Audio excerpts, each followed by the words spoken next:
स्वामी विवेकानंद सिर्फ एक मंक नहीं, एक मैन ऑफ साइंस थे। अगर मैं ये कहूं तो क्या आप विश्वास करेंगे? क्या आप यकीन करेंगे कि निकोला टेस्ला और जमशेदजी टाटा जैसे लेजेंड्स भी स्वामी जी से साइंस की बातें करते थे? आज कई लोग जब स्वामी ये शब्द सुनते हैं तो उनके मन में एक ढोंगी बाबा की पिक्चर आ जाती है। कोई स्कैम आता है, कोई मोलेस्टेशन केस आता है। लेकिन अगर कोई थे जिन्होंने कहा कि साइंस और स्पिरिचुअलिटी एक ही कॉइन के दो साइड है, तो वो है स्वामी विवेकानंद। आज 12 जनवरी उनका बर्थडे है और ये नेशनल यूथ डे के नाम से सेलिब्रेट होता है। लेकिन क्यों? स्वामी जी ने ऐसा क्या काम किया जो उन्हें एक रिलीजियस लीडर नहीं, एक साइंस का प्रवक्ता और एक यूथ आइकन भी बनाता? In the next few minutes हम स्वामी विवेकानंद जी की एक प्रैक्टिकल अप्रोच के बारे में बात करने वाले हैं, जिसने टेस्ला को भी हेल्प की। प्लीज इस वीडियो को एंड तक देखिए और अगर आपको इस वीडियो से वैल्यू मिलती है तो इस मैसेज को और लोगों तक पहुंचाने में हमारी हेल्प कीजिए। स्वामी विवेकानंद जैसे भारत के असली आइकॉन्स की नॉलेज एक आसान भाषा में नए जनरेशन तक पहुंचाना हमारा मिशन है। हमें सपोर्ट करने के लिए हमारे YouTube चैनल को सब्सक्राइब कीजिए और इस बेल आइकॉन को प्रेस कीजिए। लेकिन स्वामी जी डिफरेंट क्यों? बचपन में स्वामी जी ना कि मैथ्स में कंफर्टेबल थे और ना कि रिलीजन में, लेकिन वो साइंस और स्पिरिचुअलिटी के भक्त थे।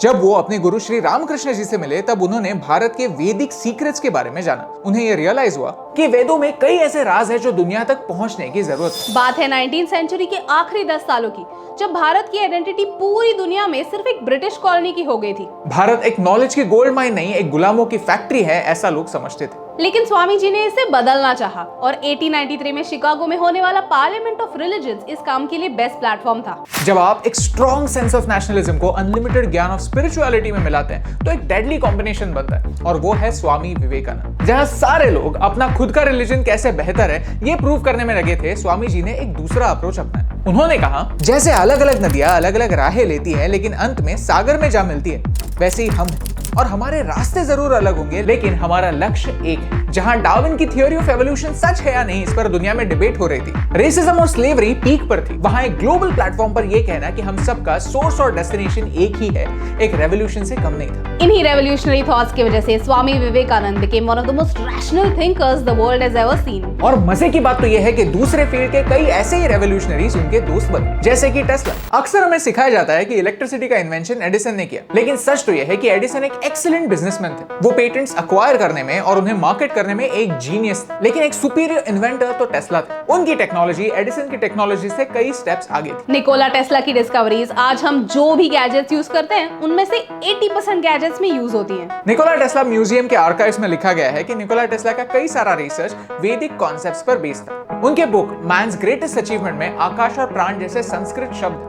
जब टेस्ला स्वामी जी से मिले तब टेस्ला उनसे उम्र में बड़े थे और ऑलरेडी एक एस्टैब्लिश्ड साइंटिस्ट थे। और फिर टेस्ला ने संस्कृत और हमारे एंशिएंट वेदों के बारे में स्वामी जी से बहुत कुछ सीखा। स्वामी जी का विश्वास था कि हमारे आसपास जो सारी फोर्सेस हैं वो सारी एक यूनिफाइड सिंगल फोर्स का हिस्सा है। और फिर धीरे धीरे इस स्पिरिचुअल सी बात को कई साइंटिस्ट ने इक्वेशंस के जरिए प्रूव कर दिया। 1895 में स्वामी जी और टेस्ला के बीच में एक काफी इंटरेस्टिंग डिबेट हुई। स्वामी जी का मानना था कि मैटर और एनर्जी एक ही है, और इस आइडिया पर टेस्ला ने काम करना चाहा। अनफॉर्चुनेटली टेस्ला अपना रिसर्च कंप्लीट नहीं कर पाए, लेकिन ऐसा ही एक रिसर्च आने वाले टाइम में एक दूसरे महान साइंटिस्ट ने कंप्लीट किया और हमें दुनिया का सबसे फेमस इक्वेशन मिला, E = mc²। इनफैक्ट महाभारत के ब्रह्मास्त्र से इंस्पायर होकर टेस्ला भी ऐसा ही एक अस्त्र बनाना चाहते थे, लेकिन उनकी डेथ के बाद यूएस गवर्नमेंट ने इस रिसर्च का क्या किया किसी को नहीं पता।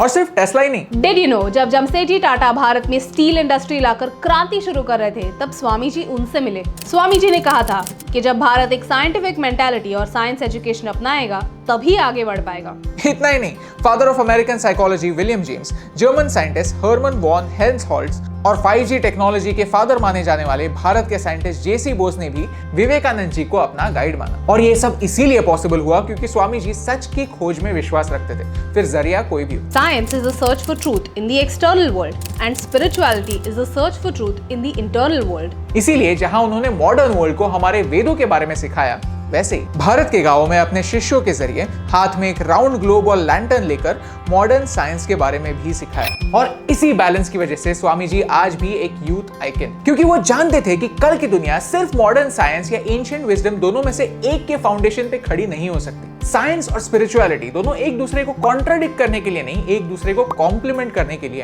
काश आज के लीडर्स भी जो खुद को रिलीजियस लीडर्स मानते हैं इतने ही ओपन माइंडेड होते। अगर आप चाहते हैं कि स्वामी विवेकानंद जी की ये साइड लोगों तक पहुंचे तो इस वीडियो को आगे शेयर कीजिए, क्योंकि आज की ट्रेजेडी यही है कि जहां वेस्टर्न लोग हमारे कल्चर के बारे में जानने के लिए और ज्यादा उत्सुक हैं, वही हमारे लोग हमारे कल्चर से, जो हमारे रूट्स हैं, उनसे दूर भाग रहे हैं। मैं ये बिल्कुल नहीं कहता कि हमारा कल्चर, हमारा इतिहास बाकी के कल्चर से एक स्टेप आगे है, 100% परफेक्ट है, बिल्कुल नहीं। लेकिन ये जरूर कहता हूं कि science is about admitting what we don't know. इसीलिए इस साल स्वामी विवेकानंद जी से इंस्पायर होकर महीने में एटलीस्ट एक बार एक वीडियो के थ्रू भारत के एंशिएंट विजडम को एक रेलेवेंट स्वरूप में आपके सामने लाने की हम कोशिश करेंगे। रीजन और रिलीजन दोनों से डेटा लेंगे, इंफॉर्मेशन की एक रेसिपी बनाएंगे और नॉलेज की एक डिश आपके सामने लाएंगे। क्योंकि भारत का ये विजडम दुनिया पर क्या इंपैक्ट कर सकता है ये स्वामी विवेकानंद जी ने देखा था, और यही सच आप तक पहुंचाने से मुझे फर्क पड़ता।